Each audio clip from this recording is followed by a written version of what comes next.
చూస్తున్నారు కదా, ఇందాక మీరు వీడియోలో చూసిన వీళ్ళమ్మ చనిపోయిందని ఏడుస్తుంది. మనం వేరే చోటికి వెళ్లాల్సిందండి హెల్పింగ్ చేయడానికి. కానీ అంటే ఈవిడ గురించి పెట్రోల్ బంక్ లో రాధా అనేసి ఆవిడ ఫ్రెండ్ అంట. ఇలా వాళ్ళ పరిస్థితి ఇలా ఉంది, ఆవిడ చనిపోయింది అనేందుకు నేను అక్కడ వేరే వాళ్ళకి చేయాల్సిన సహాయం ఈవిడకి ఇవ్వడానికి వచ్చేసానండి.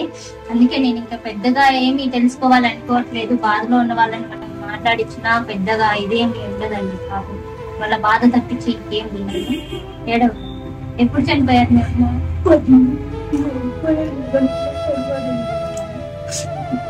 కొంచెం బాగండి.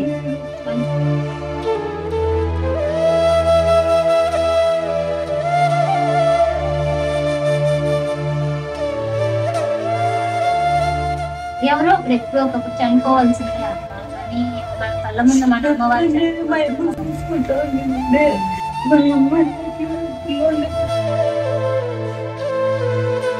ఇంట్లో ఉండి నీ పిల్లల్ని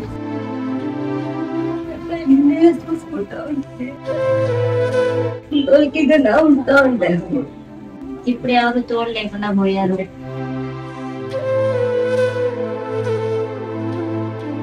సరే అండి, బాధపడకండి.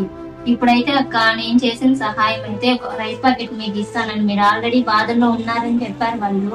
మీ ఇల్లు చూస్తా అంటే కూడా నాకు అర్థం అవుతుంది. ఇది బాడీ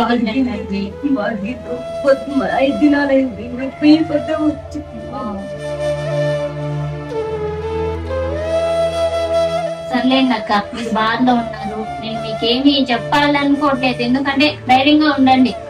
మీ అమ్మ పోయిన దాన్ని నేను తీసుకురాలేను, కానీ నా వల్ల కొంచెం సహాయం, బాధనైతే నేను తీర్చలేను. సరేనా?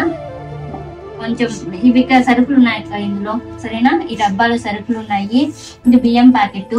ఇది మళ్ళీ మీరు చీర కట్టుకొని మళ్ళీ ఎప్పుడో మీకు నచ్చినప్పుడు కట్టుకోండి అక్క.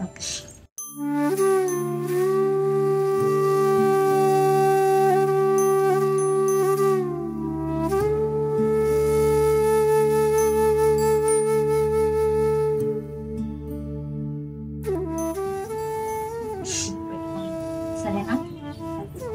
మీ పిల్లల్ని బాగా చూసుకోండి. మీరు పనికి వెళ్తారా?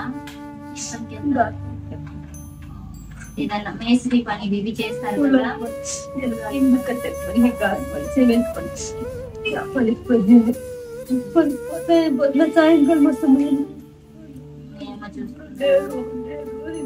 పనికి పోవడానికి కూడా కష్టం అవుతుంది మీ పిల్లల్ని చూసుకోవడానికి. బాధపడుతుంది. టయానికి తిని మీ పిల్లల్ని చూసుకోండి.